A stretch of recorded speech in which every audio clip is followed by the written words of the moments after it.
तो आज सुबह सुबह मैं अपने ऑफिस में बैठ के काम कर रहा था और क्योंकि मेरा ट्रक ट्रांसपोर्ट का बिजनेस है तो सुबह 9 बजते ही मुझे सारे के सारे ऑर्डर्स आना शुरू हो जाते हैं कि कौन से ट्रक से कौन सा सामान कहाँ पे डिलीवर करना है। लेकिन मैं पिछले कुछ दिनों से नोटिस कर रहा था कि मुझे ऑर्डर्स काफी ज्यादा कम आ रहे हैं और जब मैं इसकी वजह पता करने की कोशिश कर ही रहा था तभी इतने में मेरा मैनेजर चिल्लाते हुए मेरे ऑफिस में आता है और मुझे बोलने लगता है, Jabbar sir Jabbar sir Jabbar sir Jabbar sir. ये सुन के मैं उसे बोलने लगता हूँ कि भाई तो चिल्ला क्यों रहा है, क्या हो गया? तो वो मुझे बोलने लगता है, जब्बार भाई क्या बताऊँ, अपनी मंथली ऑर्डर की रिपोर्ट आई है। हाँ वो तो हमेशा आती है, तो इसमें बड़ी बात क्या होगी? बड़ी बात ये हो गई कि अपना ट्रक ट्रांसपोर्ट वाला बिजनेस सर लॉस में जा रहा है। ये सुन के मैं उसे बोलता हूँ कि क्या मतलब अपना बिजनेस लॉस में जा रहा है? रुकिए सर, मैं आपको जरा रिपोर्ट दिखा देता हूँ। हाँ तो देखिए सर, ये हमारी फरवरी से लेके मार्च तक की रिपोर्ट है। इस बार अपने को पूरे 15,000 ऑर्डर कम आए हैं और एस्टिमेटेड 120 करोड़ रुपए का लॉस हुआ है सर हमें। क्या कहा? 120 करोड़ का लॉस? हाँ जी सर, आपने सही सुना, 120 करोड़ का लॉस हुआ है हमें। ऊपर से इन दिनों हमारी कंपनी के ट्रक ड्राइवर्स अचानक से कंपनी को छोड़कर दूसरी कंपनी में जॉब ले रहे और ये सर बिल्कुल भी ठीक नहीं हो रहा। अब मैनेजर की ये सारी बातें सुनने के बाद मैं काफी ज्यादा टेंशन में आ गया था, तो मैं उससे बोल देता हूँ कि ठीक है मैंने सारी बातें सुन ली, तुम बाद में आना। और वो मुझे ओके थैंक यू सर बोल के चला जाता है। अब मैनेजर के जाने के बाद मैं काफी ज्यादा परेशानी में आ गया था और सोच रहा था कि अब क्या किया जाए। टेंशन सिर्फ इस बात की नहीं थी कि अपना बिजनेस लॉस में जा रहा है, बल्कि इस बात की भी थी कि नेक्स्ट मंथ मुझे अपने इन्वेस्टर्स को लगभग 30 करोड़ रुपए तक का प्रॉफिट देना था, क्योंकि वादा तो आखिर वादा था। इसलिए अब मैं बुरी तरीके से फंस गया था कि मैं क्या करूं। 30 करोड़ का प्रॉफिट तो दूर की बात, हम तो यहाँ पे ऑलरेडी लॉस में चल रहे थे। लेकिन तभी मुझे अपनी एक बात याद आती है,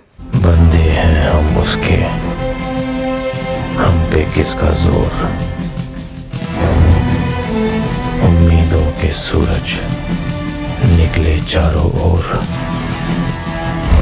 इरादे हैं फौलादी, हिम्मती हर कदम, अपने हाथों किस्मत लिखने आज चले हैं हम। बस फिर क्या था, मैं समझ गया था कि मुझे क्या करना है। अब जिसकी वजह से मेरा बिजनेस बर्बाद हो रहा है उसे तो मैं बाद में निपटूंगा, लेकिन पहले अभी बिजनेस को ट्रैक पे कैसे लाए वो मैंने सोच लिया था। तो मैं फौरन ऑफिस से बाहर निकलता हूँ और अपने सारे के सारे बोर्ड ऑफ डायरेक्टर्स को एक इमरजेंसी मीटिंग के लिए बुलवा। सारे लोग मुझसे पूछ रहे थे कि अचानक से मीटिंग क्यों बुलाई, क्या हो गया? तो मैं उन्हें बोलने लगता हूँ, देखिए दोस्तों, जैसे कि आप सभी लोग जानते हैं हमारे ट्रांसपोर्टेशन का धंधा आजकल थोड़ा मंदा चल रहा है। तो अगर आपके पास कोई ओपिनियन है इसे ट्रैक पे लाने के लिए तो प्लीज हमें दीजिए। तो मेरी बात सुनने के बाद सारे के सारे डायरेक्टर्स एक एक करके अपना ओपिनियन देना शुरू कर देते हैं। मेरे ख्याल से हमें ज्वेलरी सेक्टर में भी इन्वेस्ट करना चाहिए। ओ भाई नहीं, हम इन्वेस्ट करते हैं रियल स्टेट में, वहाँ पे अच्छा प्रॉफिट मिलेगा। चलो बीएसएनएल के साथ गठबंधन कर लेते हैं, जियो और एयरटेल की मोनोपोली भी खत्म करनी है ना। नहीं नहीं नहीं, हमें एंटरटेनमेंट और मूवी इंडस्ट्री में घुसना चाहिए। अब इन लोगों की बातें सुन के तो मेरा सर चकरा गया था, क्योंकि कोई भी बिजनेस में इन्वेस्ट करने के लिए मेरे पास लिमिटेड अमाउंट में मनी था। तो फाइनली काफी सोच विचार के बाद मैं बोलने लगता हूँ, ओके सब लोग शांत हो जाइए, मेरे पास एक प्लान है और मुझे इस इंडस्ट्री का अच्छा खासा नॉलेज भी है। तो ये सुन के एक डायरेक्टर बोलने लगता है, तो क्या है आपका प्लान? तो मैं उसे बोलने लगता हूँ, हम ओपन करने जा रहे हैं कार्स की डीलरशिप। मेरा ये फैसला सुनने के बाद सब लोग शांत हो गए थे, क्योंकि जो काम मैं शुरू करने जा रहा था वो आसान तो नहीं होगा, लेकिन फिर भी मैं सबको कन्विंस कर लेता हूँ और फिर उसके बाद मेरा काम शुरू होता है। तो अब मुझे ओपन करना था कार डीलरशिप, जिसके लिए सबसे पहली जरूरत थी एक बड़ी सी जगह की। लेकिन क्योंकि मेरा बजट अभी कम था, इसलिए मैं अपनी गाड़ी में बैठ के सीधा पहुंच गया था प्रीमियम डीलक्स मोटर स्पोर्ट में। एक टाइम था जब ये शोरूम काफी ज्यादा पॉपुलर हुआ करता था, लेकिन यहाँ पे आज मुश्किल से कोई कस्टमर देखने को मिलता है। अब मैं अपनी गाड़ी को पार्क करके सीधा शोरूम के अंदर पहुंच जाता हूँ। शोरूम काफी ज्यादा सुनसान पड़ा हुआ था, कार्स भी काफी कम थे और मैं चलते चलते सीधा पहुंच गया था शोरूम ओनर के कैबिन में। जैसे ही मैं कैबिन के अंदर गया, शोरूम के ओनर मुझे बोलने लगा, good morning sir, welcome to premium deluxe motor sport, मैं आपके लिए क्या कर सकता हूँ? तो मैं उसे बोलता हूँ कि मैं यहाँ पे कुछ खरीदने आया हूँ। श्योर सर, क्या खरीदना चाहेंगे आप? SUV, compact SUV, hatchback, sedan, क्या चाहिए सर आपको? हमारे पास सब अवेलेबल है। तो ये सुन के मैं उसे बोलने लगता हूँ, देख भाई सीरियसली बता रहा हूँ, मुझे कार से कोई मतलब नहीं है, मुझे पूरा के पूरा शोरूम खरीदना है। तो ये सुन के मुझे बोलने लगता है, sir this is not the way, ये कोई सही टाइम नहीं है जोक करने का। Is that a prank? ये सुन के मैं उसे बोलता हूँ कि भाई मैं जब्बार ट्रांसपोर्टेशन का ओनर हूँ और मुझे अपने बिजनेस के लिए ये शोरूम प्लस इसकी प्रॉपर्टी खरीदनी है। तो ये सुन के वो बंदा थोड़ा सोचने पड़ गया और मुझे बोलने लगता है, देखिए सर, हमारे कुछ रूल्स की वजह से मैं आपको प्रॉपर्टी बेच तो नहीं सकता, लेकिन बात अगर बिजनेस की है तो मैं आपको प्रॉपर्टी ये रेंट पे जरूर दे सकता हूँ। तो उसकी ये बात सुन के मैं सोचने लगता हूँ कि यार अभी अभी बिजनेस शुरू कर रहे हैं, तो मेरे ख्याल से रेंट पे लेना ही सही रहेगा। तो डील अब पक्की हो गई थी और थोड़े बहुत पेपर वर्क और डिसीजन के बाद ये पूरा के पूरा शोरूम मेरा हो गया था। इस शोरूम को मैंने खाली करवा लिया था और उसकी साफ सफाई भी मैंने करवा ली थी। लेकिन अब शोरूम में जो सबसे ज्यादा जरूरी है उन चीजों को लाने की बारी थी, यानी कि कार्स। और कार्स को अरेंज करने के लिए काम में आया मेरा ट्रांसपोर्ट वाला बिजनेस। मेरे ट्रक्स ने कई बार डिफरेंट कंपनी की कार्स को एक लोकेशन से डिफरेंट लोकेशन शिप किया था, इसलिए कई सारी कार कंपनी से मेरे रिलेशंस काफी अच्छे थे और इसी का मैंने फायदा उठाया। मैंने काफी सारे कार कंपनी से कार्स को खरीदा, वो भी 30 to 40% ऑफ में। मैं कार तो खरीद रहा था 10 लाख की, लेकिन सिर्फ मुझे 6 लाख रुपए पे करने पड़े और इसी से आगे जाके मेरे प्रॉफिट्स बढ़ने वाले थे।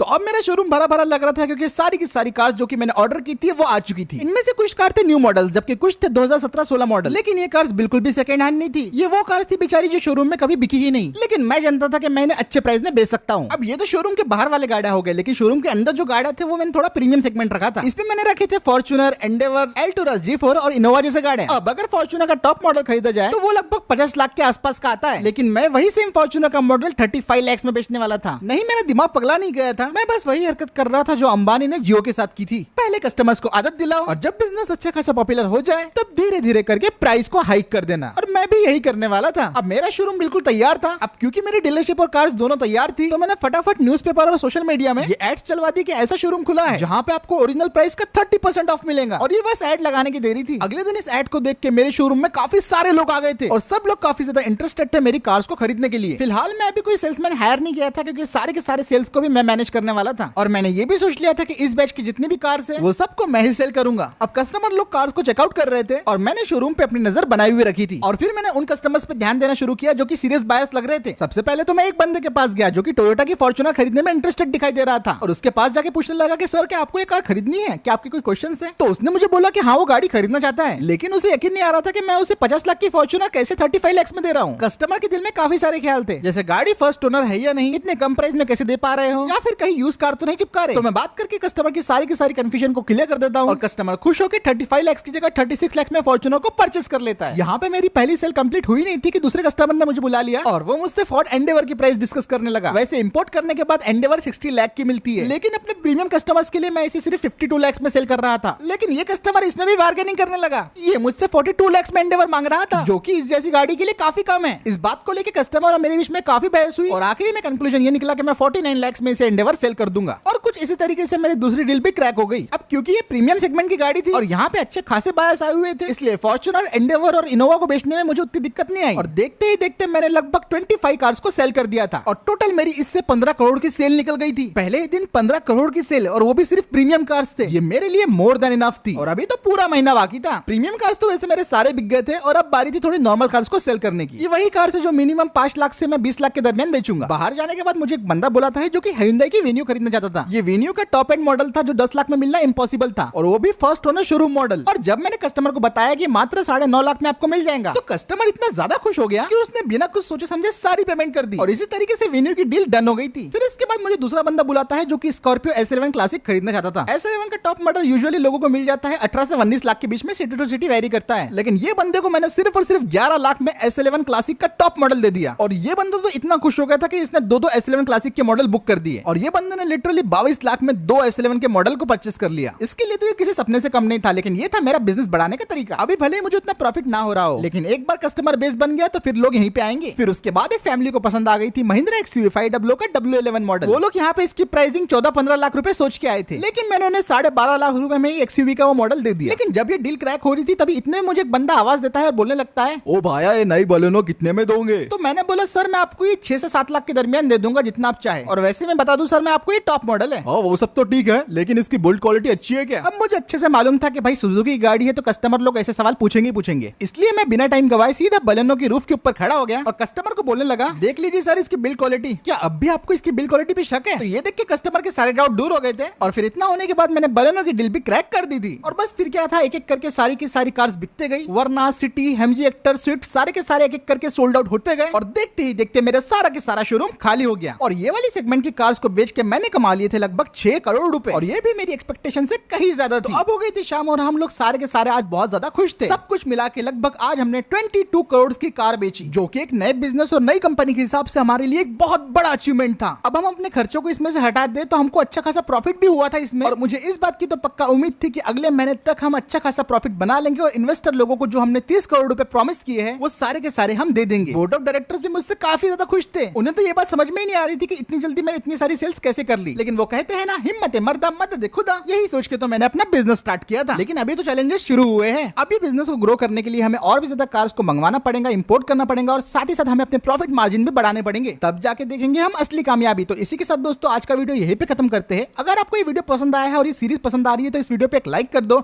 शेयर कर दो। चैनल को पहली बार देख रहे हो तो सब्सक्राइब करना बिल्कुल भी मत भूलना, और अपने शोरूम में अपने को कौन कौन सी कार्स को बेचना चाहिए ये कमेंट सेक्शन में मुझे जरूर बताना। क्या इंटरनेशनल कार्स अपने को लाने चाहिए या फिर इंडियन कार से बेचना चाहिए, ये कमेंट कमेंट सेक्शन में भी जरूर बताओ और मैं मिलता हूँ आपसे अगले वीडियो में। दोस्तों डाउनलोड करना ना भूले बिग जोन, और मेरे लिंक से डाउनलोड करोगे तो आपको मिलेगा 50 रुपीज का बोनस, और अगर आप फर्स्ट टाइम डिपॉजिट करते हो तो आपको मिलेगा 100% बोनस। तो जल्दी जाओ डाउनलोड करो जीटो देर